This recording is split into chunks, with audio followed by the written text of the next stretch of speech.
नमस्कार, मैं हूं निहाली आपके साथ और आप देख रहे हैं राष्ट्रीय तक न्यूज। चलिए नजर डालते हैं आज की खबर की ओर। नांदगांव विधानसभा क्षेत्र में भारी बारिश के कारण किसानों के सपने धुल गए हैं। इस विकट परिस्थिति में विधायक सुहास अन्ना कांटे ने आज विधायक निवास पर सभी सरकारी विभागों के अधिकारियों की एक तत्काल बैठक बुलाई। बैठक में तहसीलदार, समूह विकास अधिकारी, कृषि अधिकारी और बीमा कंपनियों के प्रतिनिधि उपस्थित थे।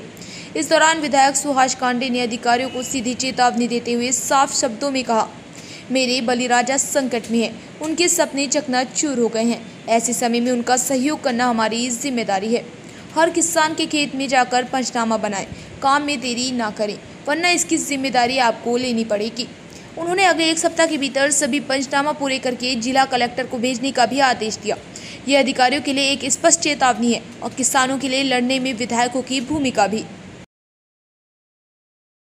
आपण त्या शेतकऱ्यांच्या प्रत्येकाच्या दारात जाऊ नये, प्रत्येकाच्या ठिकाणावर जाऊ, त्या मळ्यात जायला, त्या शेतात जायला व्यवस्था नसेल तर गावकऱ्यांना हाताशी धरून आपण त्या शेतात जाऊन त्या शेताचे पंचनामे करून घ्यायचे आणि जिओ टॅगिंग त्याच्याकडनं करून घ्यायचे। एखादा शेतकरी त्रासलेला असेल, एखादा शेतकरी दुःखी असेल, त्या दुःखामधून त्याच्याकडनं काहीतरी अपशब्द निघाले असतील आपल्या बाबतीमध्ये, तर आपल्या वडिलांच्या ठिकाणी, आपल्या मोठ्या भावाच्या ठिकाणी किंवा सिनियर कोणी असेल तर आपल्या मुलाच्या ठिकाणी असं करून ते इग्नोर करणं, त्याच्याकडे दुर्लक्ष करणं नैसर्गिक आहे साहेब। आपल्याकडनं बस सुटली किंवा आपल्या गाडीला छोटासा स्क्रॅच जरी पडला शहरामध्ये किंवा चालताना, तरी आपला संताप होतो आणि आपण घरी जाऊन बायकोवर किंवा नवऱ्यावर चिडचिड करतो।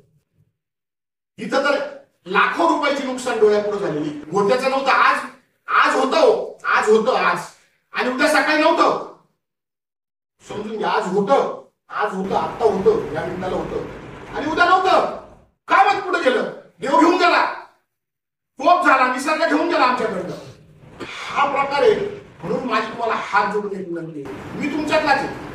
तुमच्या ज्यावेळेस मला काही कर्मचारी, अधिकारी मला मदत करतात त्यावेळेस त्यांच्या पाठीशी त्यांचा मोठा भाऊ म्हणून उभा। फिलहाल खबरों में इतना ही। बाकी खबरों के लिए देखते रहिए राष्ट्रीय तक न्यूज।